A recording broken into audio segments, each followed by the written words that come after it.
Samadhi is an ancient Sanskrit word for which there's no modern equivalent. There's a fundamental challenge with making a film about Samadhi. Samadhi points to something that can't be conveyed on the level of mind.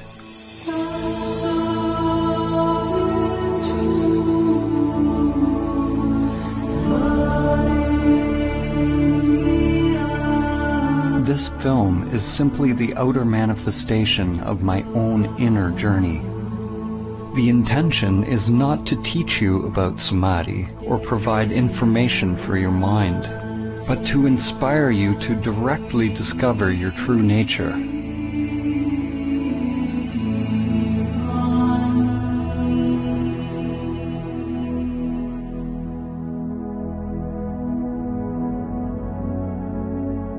Samadhi is relevant now more than ever. We are at a time in history where we have not only forgotten Samadhi, but we've forgotten what we forgot.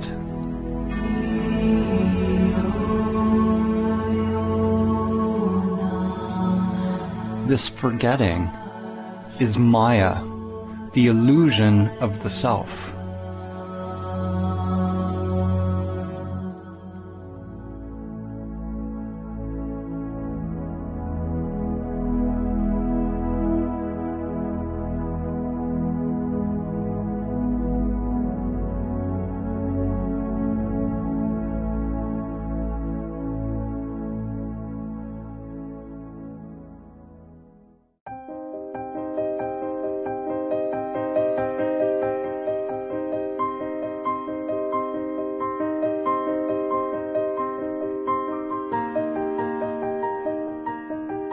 As humans, most of us live immersed in our daily lives, with little thought of who we are, why we are here, or where we're going.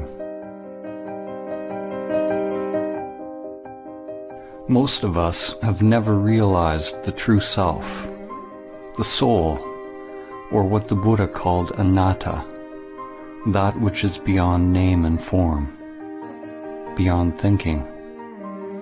As a result, we believe we are these limited bodies. We live in fear, either conscious or unconscious, that the limited self-structure that we are identified with will die.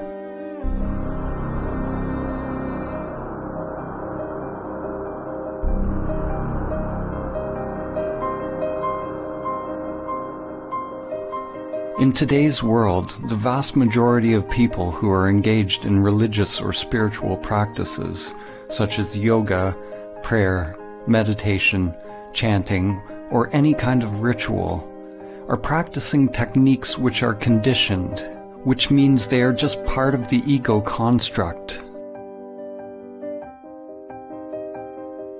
The seeking and the activity isn't the problem. Thinking you have found the answer in some external form is the problem. Spirituality, in its most common form, is no different than the pathological thinking that is going on everywhere. It is a further agitation of the mind, more human doing as opposed to human being. The ego construct wants more money, more power, more love, more of everything. Those on the so-called spiritual path desire to be more spiritual, more awake, more equanimous, more peaceful, more enlightened. The danger for you watching this film is that your mind will want to acquire Samadhi. Even more dangerous is that your mind might think it has acquired Samadhi. Whenever there's a desire to attain something, you can be sure it's the ego construct at work. Samadhi is not about attaining or adding something more to yourself.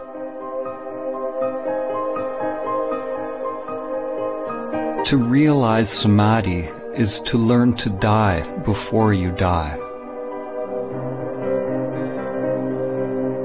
Life and death are like yin and yang, an inseparable continuum, endlessly unfolding with no beginning and no end. When we push away death, we also push away life.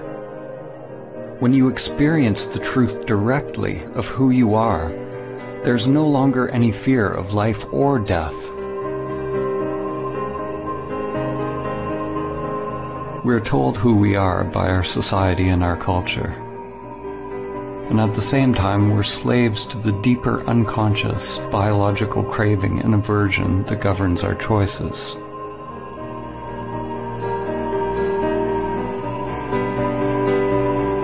The ego construct is nothing more than the impulse to repeat.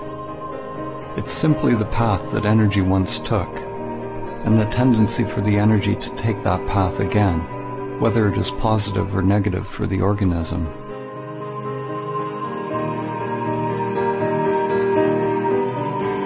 There are endless levels of memory or mind, spirals within spirals. When your consciousness identifies with this mind or ego construct, it ties you to social conditioning, which you could call the matrix. There are aspects of the ego that we can be conscious of, but it's the unconscious, the archaic wiring, the primal existential fears that are actually driving the whole machine.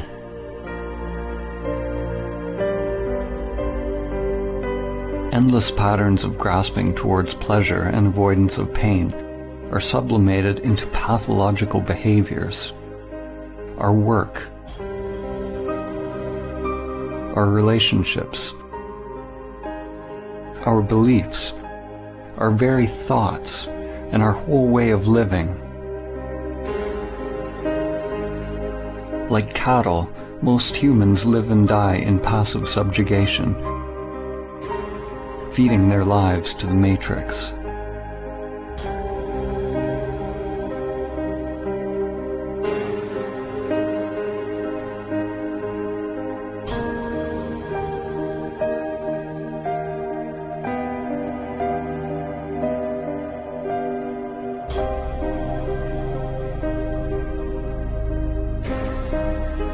We live lives locked into narrow patterns, lives often filled with great suffering, and it never occurs to us that we can actually become free.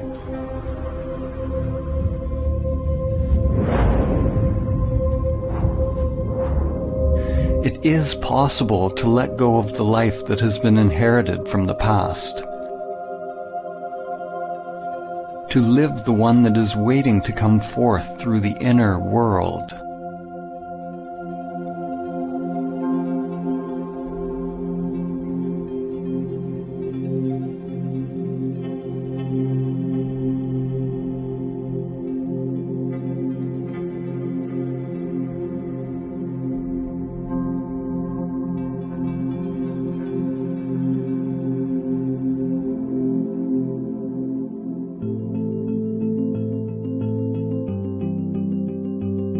We were all born into this world with biological conditioned structures, but without self-awareness. Often when you look into a young child's eyes, there's no trace of self, only luminous emptiness. The person one grows into is a mask worn over consciousness. Shakespeare said, "All the world's a stage, and all the men and women merely players."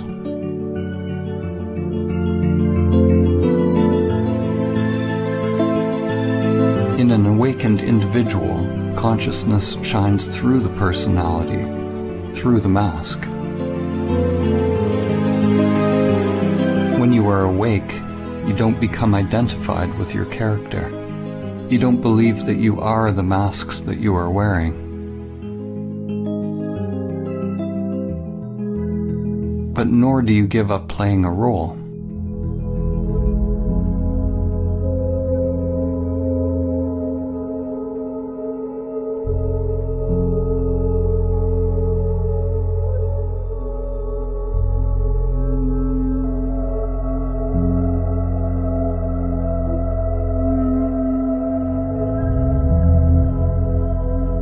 When we are identified with our character, our persona, this is Maya, the illusion of the self. Samadhi is awakening from the dream of your character in the play of life.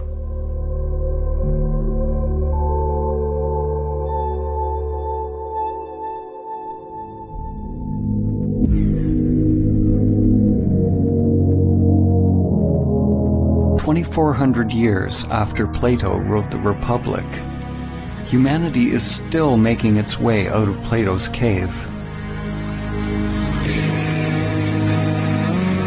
In fact, we may be more transfixed by illusions than ever.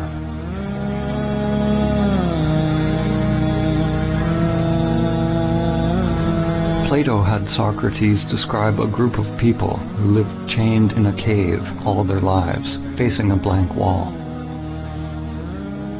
All they could see were shadows projected on the wall by the things passing in front of a fire which was behind them.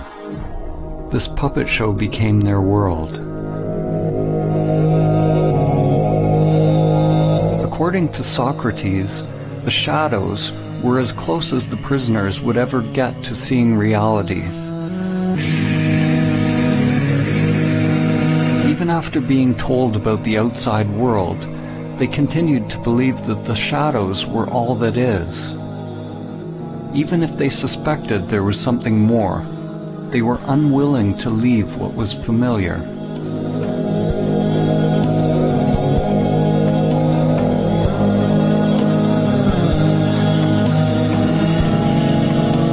Humanity today is like the people who have only seen the shadows on the cave wall. The shadows are analogous to our thoughts. The world of thinking is the only world that we know, but there is another world that's beyond thinking, beyond the dualistic mind. Are you willing to leave the cave? To leave all that you have known, to find out the truth of who you are?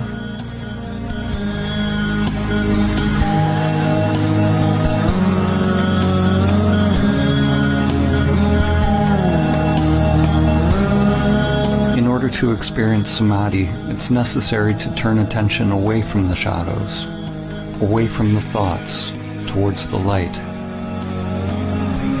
When a person is only used to darkness, then they must gradually become accustomed to the light.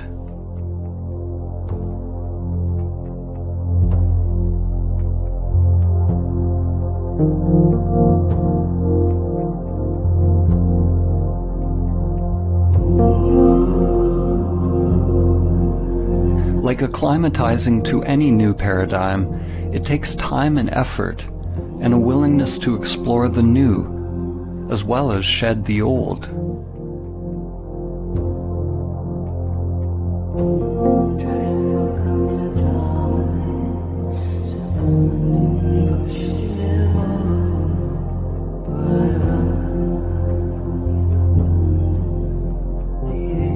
The mind can be likened to a trap for consciousness, a labyrinth or a prison.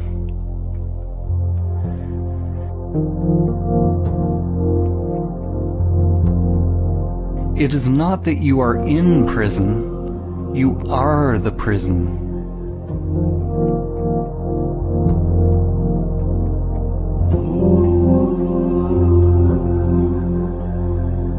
The prison is an illusion. If you are identified with an illusory self, then you are asleep. Once you are aware of the prison, if you fight to get out of the illusion, then you're treating the illusion as if it's real, and you still remain asleep. Except now the dream becomes a nightmare. You'll be chasing and running from shadows forever.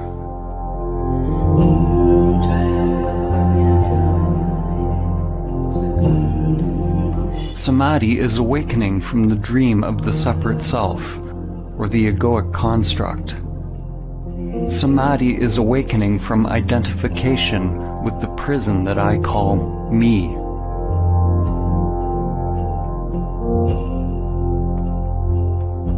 You can never actually be free because wherever you go, your prison is there. Awakening is not about getting rid of the mind or the matrix. On the contrary, when you're not identified with it, then you can experience the play of life more fully, enjoying the show as it is, without craving or fear. In the ancient teachings, this was called the divine game of Leela, the game of playing in duality.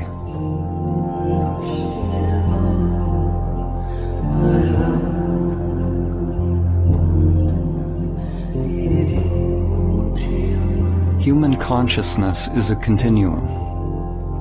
On one extreme, humans are identified with the material self. On the other extreme is samadhi, the cessation of self. Every step we take on the continuum towards samadhi brings less suffering. Less suffering does not mean life is free from pain. Samadhi is beyond the duality of pain and pleasure. What it means is that there is less mind, less self creating resistance to whatever unfolds. And that resistance is what creates suffering.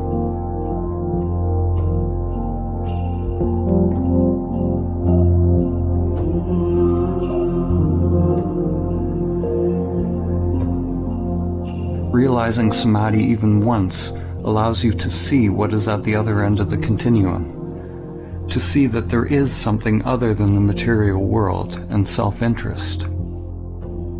When there is an actual cessation of the self-structure in samadhi, there is no egoic thought, no self, no duality, yet there is still the I am, anatta, or no self.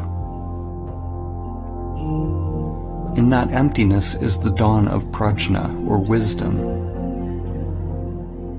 The understanding that the immanent self is far beyond the play of duality, beyond the entire continuum. The immanent self is timeless, unchanging, always now. Enlightenment is the merging of the primordial spiral, the ever-changing manifested world, or lotus, in which time unfolds, with your timeless being. Your inner wiring grows like an ever-unfolding flower as you disidentify with the self, becoming a living bridge between the world of time and the timeless.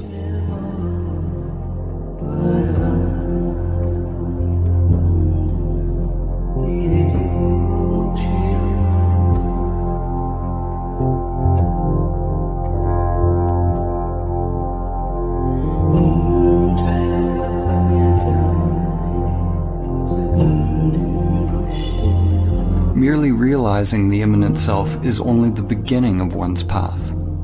Most people will have to experience and lose samadhi countless times in meditation before they are able to integrate it into other facets of life.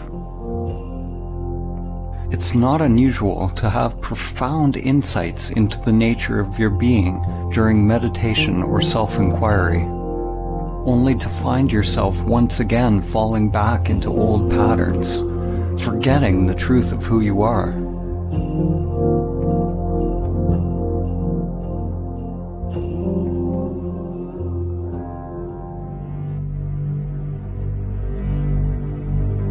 To realize that stillness or emptiness in every facet of life, every facet of oneself, is to become emptiness, dancing as all things.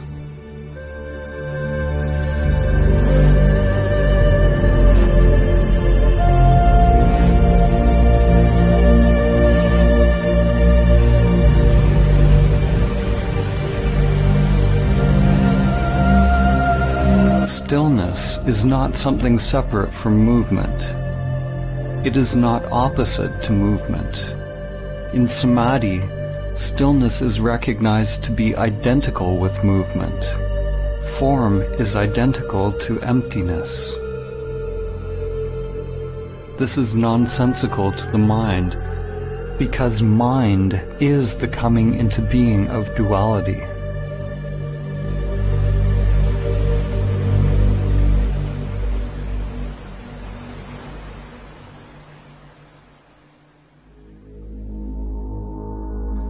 René Descartes, the father of Western philosophy, is famous for the saying, "I think, therefore I am."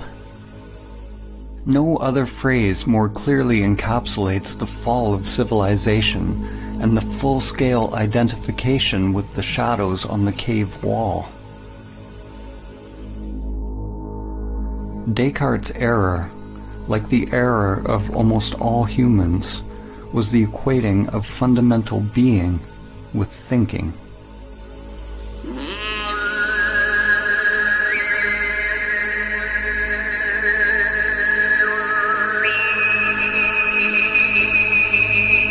At the beginning of his most famous treatise, Descartes wrote that almost everything can be called into doubt. He can doubt his senses and even his thoughts.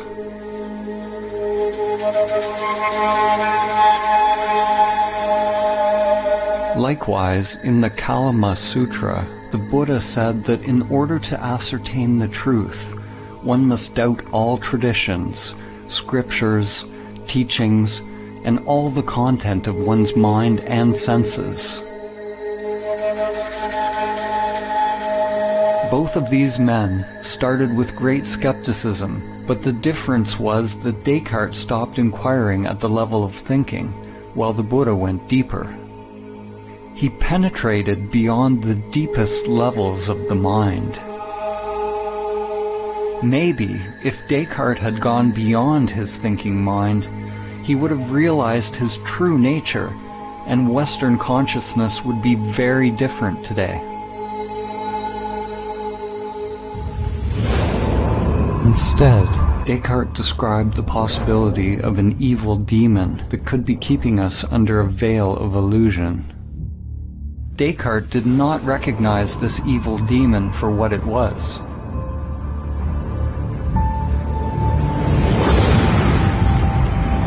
As in the movie The Matrix, we could all be hooked up to some elaborate program, feeding us an illusory dream world. In the movie, humans lived out their lives in the Matrix, while on another level they were merely batteries, feeding their life force to the machines, which used their energy for their own agenda.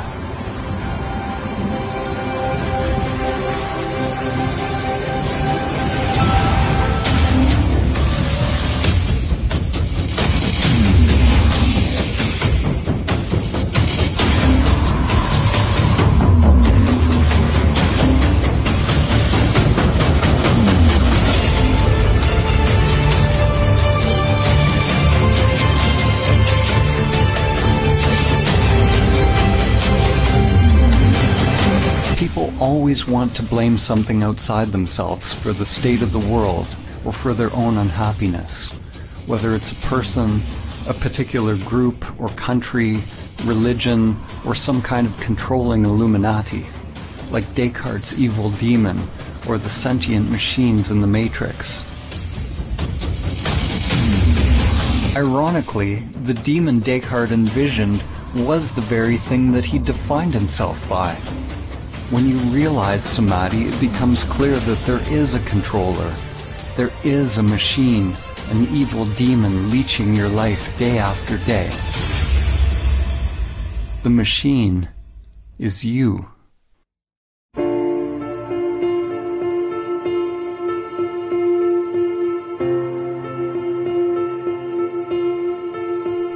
Your self-structure is made up of many little conditioned sub-programs, or little bosses. One little boss that craves food, another craves money, another status, position, power, sex, intimacy.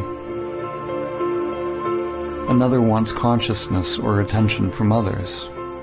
The desires are literally endless and can never be satisfied.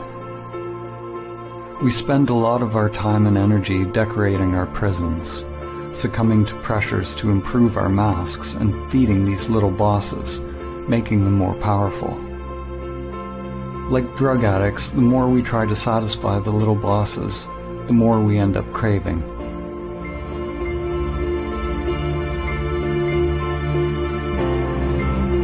The path to freedom is not self-improvement, or somehow satisfying the self's agenda, but it's a dropping of the self's agenda altogether.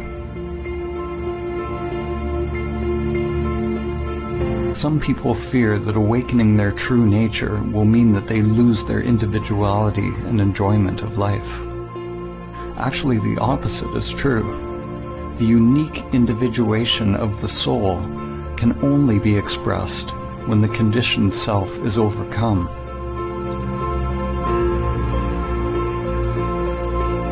Because we remain asleep in the matrix, most of us never find out what the soul actually wants to express.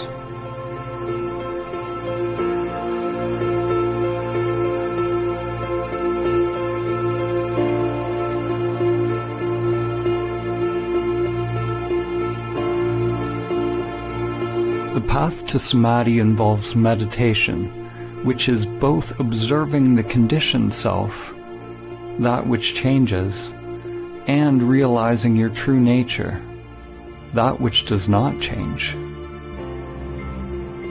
When you come to your still point, the source of your being, then you await further instructions without any insistence on how your outer world has to change. Not my will, but higher will be done.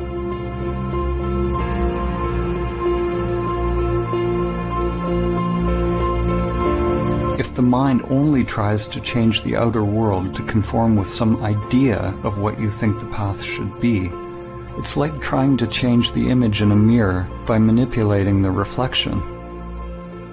To make the image in a mirror smile, you obviously can't manipulate the reflection. You have to realize the you that is the authentic source of the reflection. Once you realize the authentic self, it doesn't mean that anything on the outside necessarily needs to change. What changes is the conscious, intelligent inner energy, or prana, which is freed from conditioned patterns and becomes available to be directed by the soul. You can only become aware of the soul's purpose when you are able to watch the conditioned self and its endless pursuits, and let them go.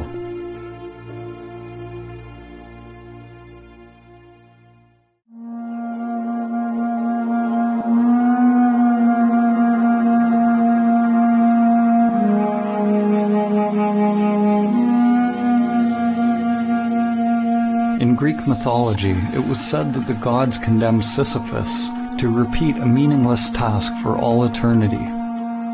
His task was to endlessly push a boulder up a mountain, only to have it roll down again.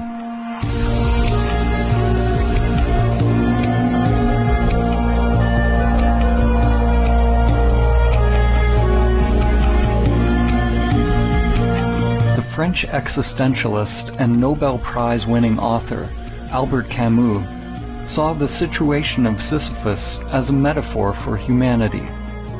He asked the question, how can we find meaning in this absurd existence?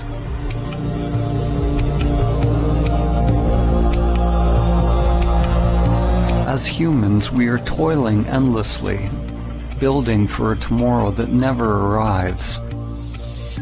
And then we die.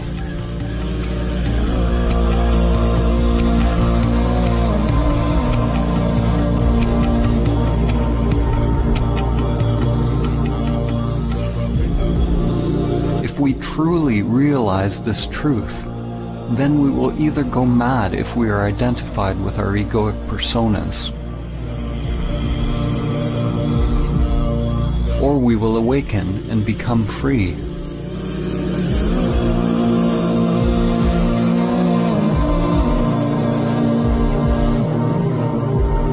We can never succeed in the outer struggle because it's just a reflection of our inner world. The cosmic joke, the absurdity of the situation becomes clear when there's a complete and utter failure of the egoic self to awaken through its futile pursuits.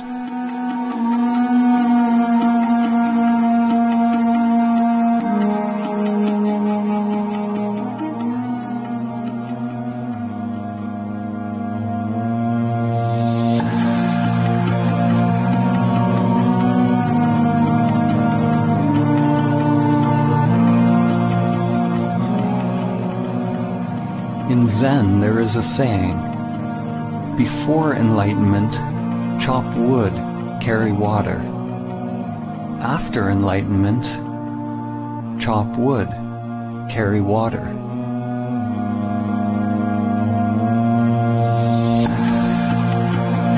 Before enlightenment, one must roll the ball up the hill. After enlightenment, one must also roll the ball up the hill. What has changed? The inner resistance to what is. The struggle has been dropped, or rather the one who struggles has been realized to be illusory. The individual will, or individual mind, and divine will, or higher mind, are aligned.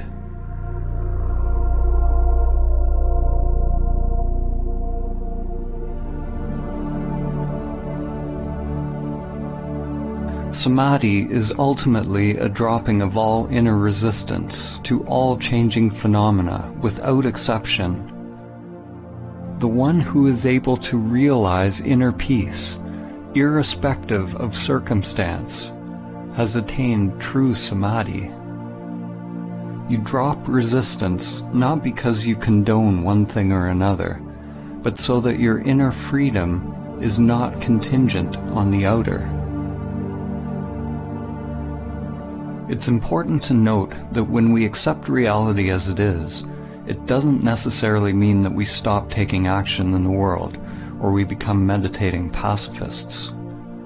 Actually, the opposite can be true.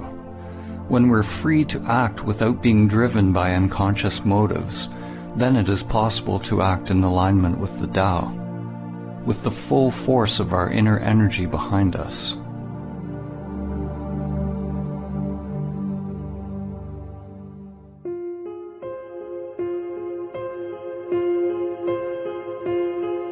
Many will argue that in order to change the world and bring about peace, we need to fight harder against our perceived enemies. Fighting for peace is like shouting for silence. It just creates more of what you don't want. These days there's a war against everything. A war against terror, a war against disease, a war against hunger. Every war is actually a war against ourselves.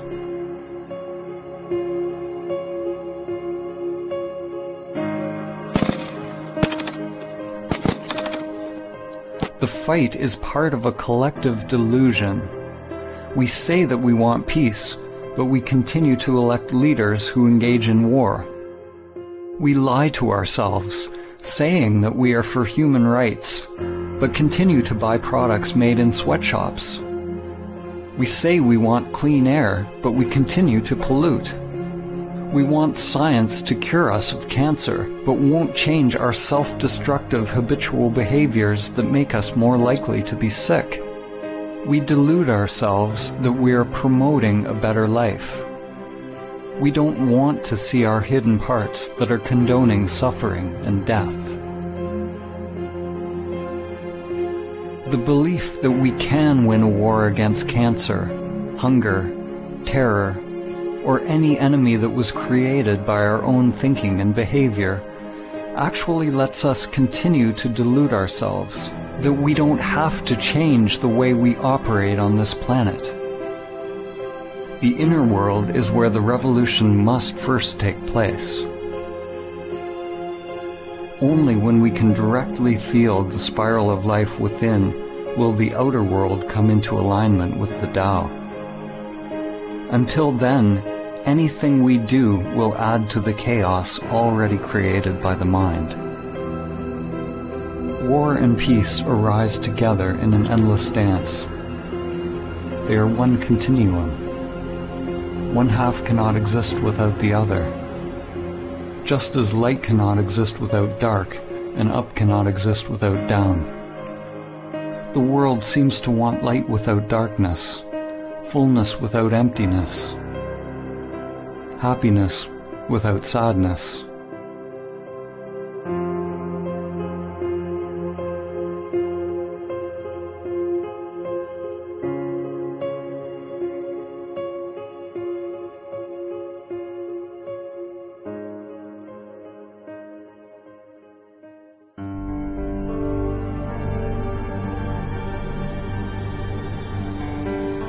The more the mind gets involved, the more fragmented the world becomes. Every solution that comes from the egoic mind is driven by the idea that there is a problem, and the solution becomes an even greater problem than what it was trying to solve. What you resist persists.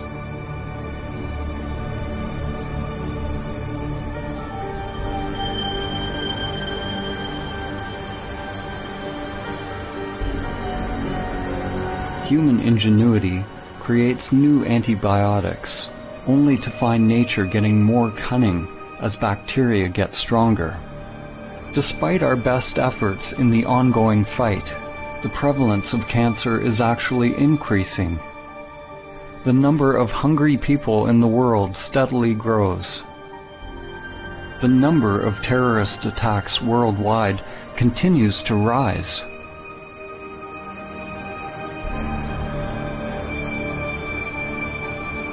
What's wrong with our approach? Like the sorcerer's apprentice from Goethe's poem, we have taken hold of a great power, but we do not have the wisdom to wield it.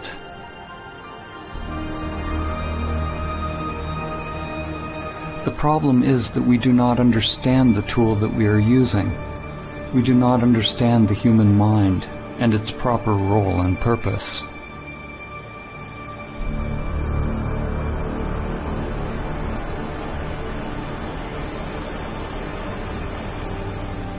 The crisis is born of the limited, conditioned way in which we think, the way we feel and experience life.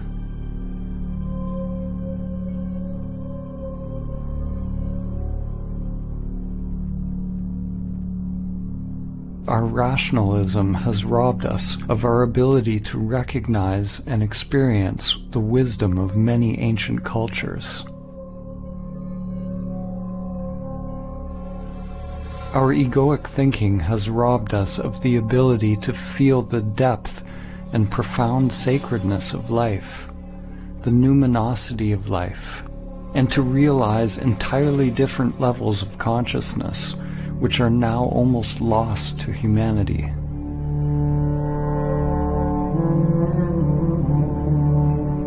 In the ancient Egyptian tradition, netters were archetypal forms whose characteristics could be embodied by those who purified their physical and spiritual bodies in such a way that they were fit to house higher consciousnesses. The original netter, or the divine principle of this wisdom, was known as Thoth, or Tehuti, often depicted as a scribe with the head of a bird, or ibis, and represented the origin of all knowledge and wisdom. Thoth could be described as the cosmic principle of thinking, or thought. Thoth gave us language, concepts, writing, mathematics, and all the arts and manifestations of the mind.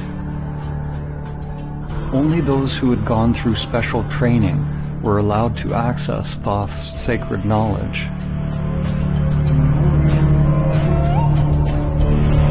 The Book of Thoth is not a physical book, but is the wisdom of the Akashic or etheric realm. Legend tells that Thoth's knowledge was deeply hidden in a secret place within every human being, and was protected by a golden serpent.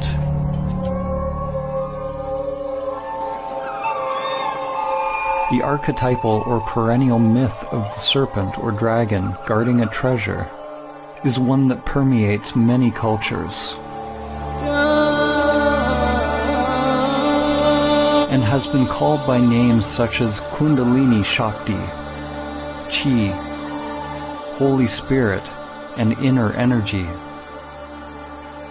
The golden serpent is the egoic construct which is bound in the inner energies, and until it's mastered and overcome, the soul will never be able to attain the true wisdom.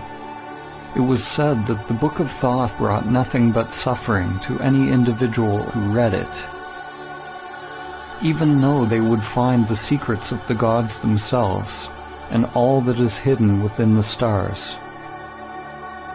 What must be understood is that the book brought suffering to any individual who read it, any ego that tried to control it. In the Egyptian tradition, awakened consciousness was represented by Osiris. Without this awakened consciousness, any knowledge or understanding attained by the limited self would be dangerous, disconnected from higher wisdom. The Eye of Horus had to be open. The esoteric meaning that we find here is similar to the more familiar story of the fall in the Garden of Eden. The Book of Thoth parallels the tree of knowledge of good and evil, whose fruit Adam and Eve were tempted to eat.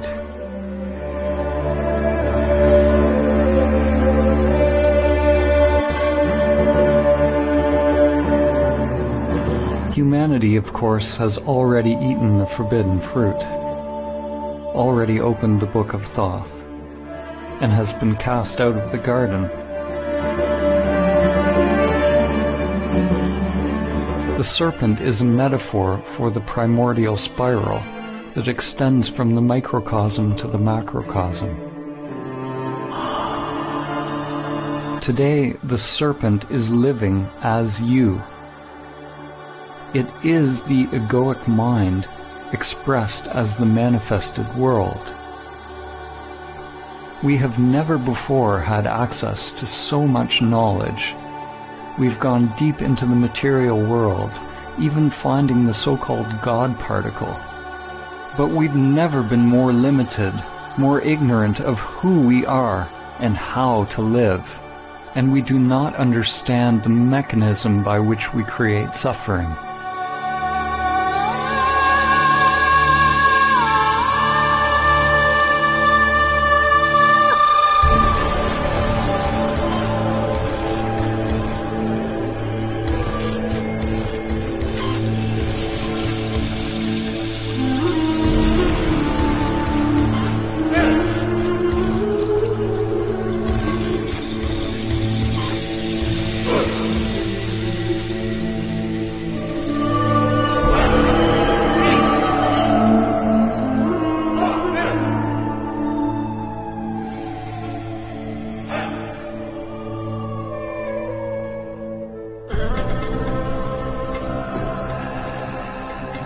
Our thinking has created the world as it is now. Whenever we label something as good or bad, or create a preference in our mind, it's due to the coming into being of egoic structures, or self-interests. The solution is not to fight for peace or conquer nature, but to simply recognize the truth that the very existence of the ego structure creates duality, a split between self and other, mine and yours, man and nature, inner and outer. The ego is violence. It requires a barrier, a boundary from the other in order to be. Without the ego, there's no war against anything. There's no hubris. There's no overreaching nature to create profit. These external crises in our world reflect a serious inner crisis. We don't know who we are. We are completely identified with our egoic identities, consumed by fears, and are cut off from our true nature. Races, religions, countries, political affiliations, and any group that we belong to all reinforce our egoic identities. Almost every group that exists on the planet today wants to claim its perspective as true and correct, as we do on an individual level. By claiming the truth as its own, the group perpetuates its own existence, in the same way that an ego or self-structure defines itself against other. Now, more than ever, different realities and polarized belief systems are coexisting on Earth. It is possible for different people to experience completely different thoughts and emotional reactions to the very same external phenomena. In the same way, samsara and nirvana, or heaven and hell, are two different dimensions occupying the very same world. An event that may appear apocalyptic to one person could be seen as a blessing to another. So what is becoming obvious is that your external circumstances don't have to affect your inner world in any particular way. To realize samadhi is to become a self-propelled wheel, to become autonomous, a universe unto oneself. Your experience of life is not contingent on changing phenomena. An analogy can be made with Metatron's cube. Metatron is mentioned in various ancient Christian, Islamic, and Jewish texts, and is archetypally related to the Egyptian Neter Thoth, as well as Hermes Trismegistus of Greece. Metatron is intimately connected with the Tetragrammaton. The Tetragrammaton is the fundamental geometric pattern, the template or primordial emanation of physical reality, which has been called the Word of God or the Logos. Here we see a two-dimensional representation of the figure. But if you look a certain way, you see a 3D cube. When you see the cube, nothing has changed in the figure, but your mind has added a new dimension to your seeing. Dimensionality, or one's perspective, is simply a matter of becoming habituated to a new way of perceiving the world. Upon realizing samadhi, we become free of perspective, or free to create new perspectives, because there's no self invested in or attached to a particular viewpoint.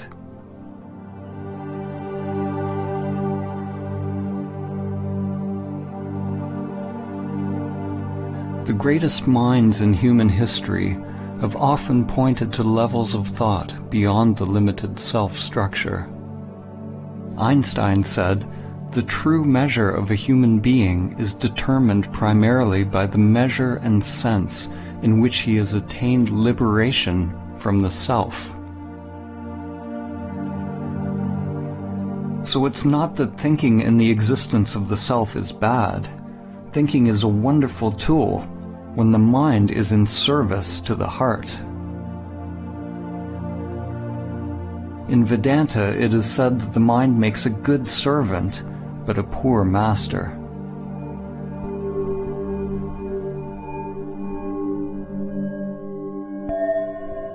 The ego perpetually filters reality through language and labels, and is constantly judging, preferring one thing over another. When the mind and senses are your master, they will create endless suffering, endless craving and aversion, locking us into the matrix of thinking. If you want to realize samadhi, do not judge your thoughts as good or bad, but find out who you are prior to thought, prior to the senses. When all labels are dropped, then it is possible to see things as they are.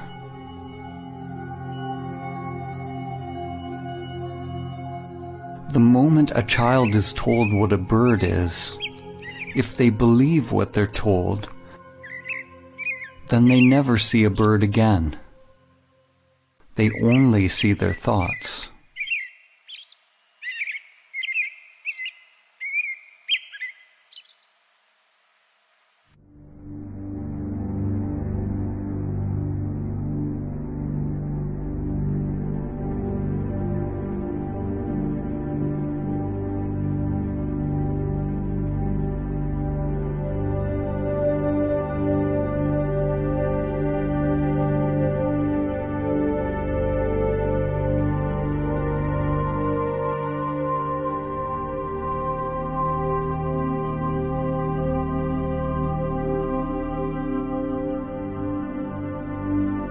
Most people think that they are free, conscious, and awake.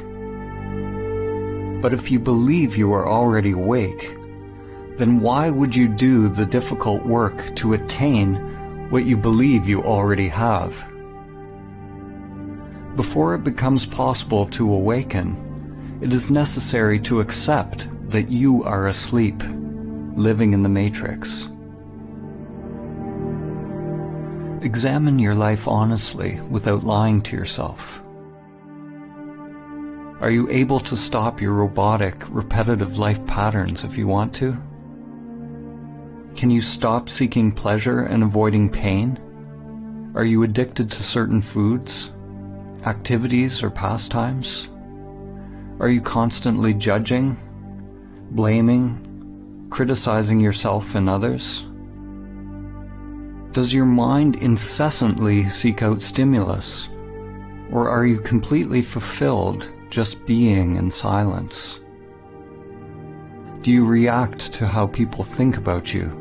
Are you seeking approval and positive reinforcement? Do you somehow sabotage situations in your life? Most people will experience their lives the same way today as they will tomorrow, and a year from now, and 10 years from now. When you begin to observe your robot-like nature, you become more awake. You begin to recognize the depth of the problem. You are completely and utterly asleep, lost in a dream. Like the inhabitants of Plato's cave, most who hear this truth will not be willing or capable of changing their lives because they are attached to their familiar patterns. We go to great lengths justifying our patterns, burying our heads in the sand rather than facing the truth. We want our saviors, but we are not willing to get up on the cross ourselves. What are you willing to pay to be free? Realize that if you change your inner world, you must be prepared to change the outer life. Your old structure and your old identity must become the dead soil out of which new growth comes.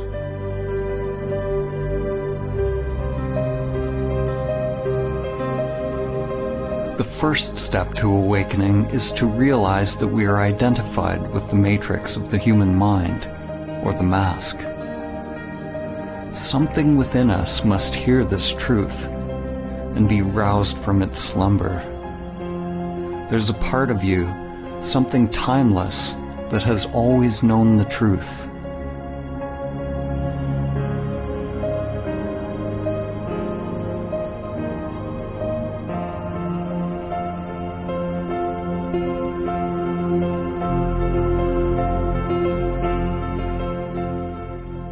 The matrix of the mind distracts us, entertains us, keeps us endlessly doing, consuming, grasping, in a cycle of craving and aversion with constantly changing forms, keeping us from the flowering of our consciousness, our evolutionary birthright, which is samadhi. Pathological thinking is what passes for normal life.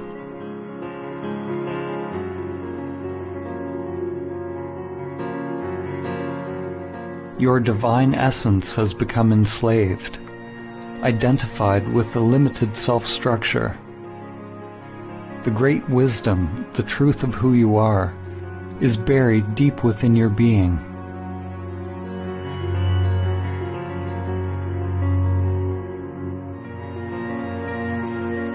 J. Krishnamurti said, "It is no measure of one's health to be well adjusted to a profoundly sick society."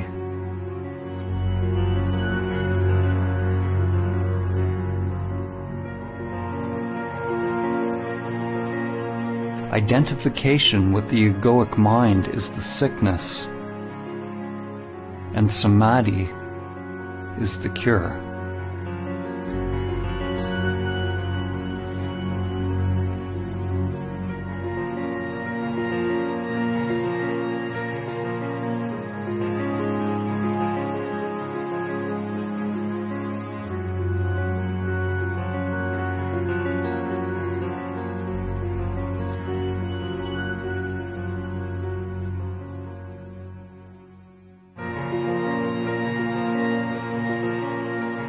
The saints, sages, and awakened beings throughout history have all learned the wisdom of self-surrender.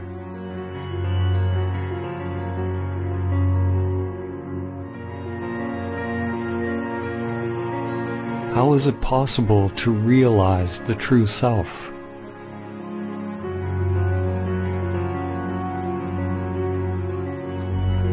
When you peer through the veil of Maya and let go of the illusory self, what is left?